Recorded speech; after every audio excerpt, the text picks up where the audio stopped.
Welcome back to the InScentive collection. I'll be the host, Brandon, and today we have the House of Heretics. We are visiting the House of Heretics. All right, but you already know that. That's why you're here. Like, subscribe, and comment. We're gonna get straight into this. And you know me, my favorite part of the day, they come in little boxes. So we get to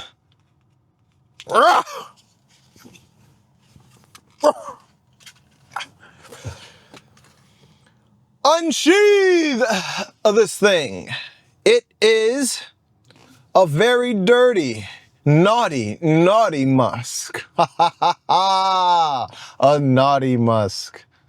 I hope so, because bergamusk is like probably one of the most boring names ever. It's got bergamot and musk. What doesn't? So I'm hoping it has something to it, man, because if there was ever a generic name, this would be it. Even if it said dirty bergamot, dirty musk, I'd be like, okay. But bergamusk is like a layering of two of the most basic things. So without further ado, let me get into this. If you're into the all naturals, right? You're gonna like this. We're gonna get this on the back of the wrist. Check out the distribution. It's pretty.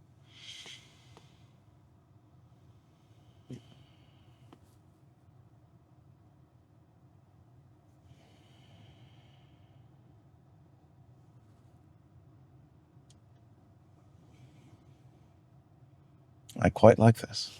I quite like it, indeed. Yes, indeed. Let's read this. I just got taken somewhere else. Focus. All right, so delicate yet animalistic. Bergamusk pairs an uplifting bergamot with white musk and man.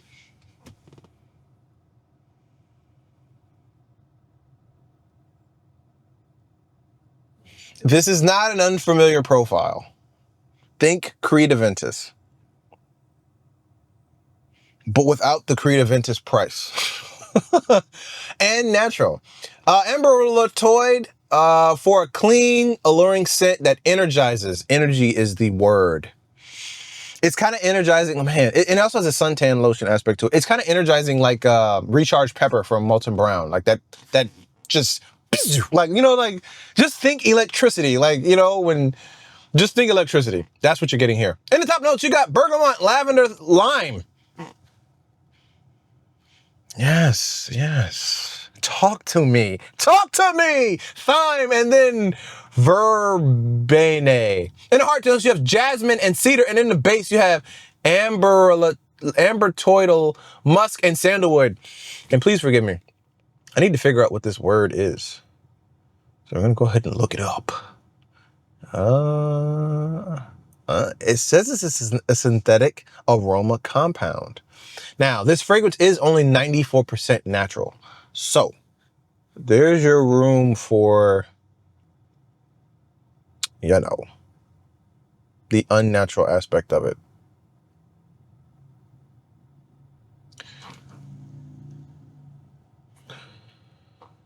Ambrettolide. All right, we figured it out. Ambrettolide.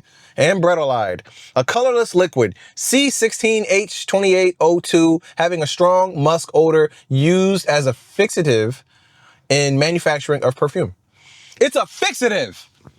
Did it fix the fragrance? Quite possibly so. I didn't smell the original. All right, let's get back into the video. Oh man, this is off the rails. Okay, so right now you can get this for $115. Go out and buy it. This is good, man. I like this. I like it a lot. I really do. I like the lime. I like the lime that's in it. It's very fresh. It's very strong. It's got a, this is perfect for summertime. Summertime. So summertime. This is perfect for that. I like it. I like it a lot. Definitely unisex. Definitely out of the ones that I've smelled so far, being dirty dirty suede and coconut. This is definitely the most like in your face strong fragrance for sure. I like this a lot. There's not a whole lot to say about it. It's not necessarily something that is going to be it's not revolutionary. This isn't going to knock your This isn't gonna blow your hair back. You're not gonna clutch your pearls. It's nothing like that. But it is a very strong, bright, great smelling fragrance. Like, it's a familiar profile. It does it well. It's for a great price. Right now, it's $115 for a, wow, they don't even have a, they don't have 100 ml. So for the 50 ml, not bad. Not bad at all. I like this. I'm getting a real light, like nail polish aspect.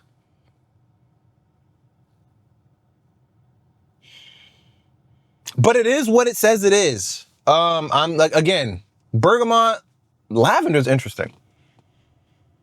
It does have a smoothness, but I wouldn't necessarily attribute that to lavender. But I mean, maybe that's what it is. But it does have musk, lime, jasmine, cedar, ambrettolide, musk and sandalwood. Yeah, I'm getting a very lime suntan lotion with bergamot. It's like Create Aventus for the beach. Not bad, not bad at all. I like this. I would recommend this for sure. 94% natural, 94%. Strong numbers here. We'll see how long it lasts and how it changes. One thing I'm noticing about all these fragrances is that I'm not getting fatigued. Which is like, I'm like, bear with me because these are still raw thoughts. I've never really experienced this before, but typically I'm 3-4 fragrances in. Usually after that, after spending time with them, smelling them over and over and over again, the accumulation of the smells in this space, around that third fragrance, I'm like, okay, let's go ahead and bag it up. But like, I'm not getting that. Like, I could continue doing more of these. And I think the natural, I can't say that. I can't vindicate this point at all. But perhaps the natural aspect of it is not fatiguing, which would be a completely new understanding of fragrances for me. But those are my thoughts. Those are my interpretations of the smell that we got. Thank you for watching. YouTube's making some excellent recommendations right now. Check them out. I appreciate you guys watching. I will catch you in the next one. Peace.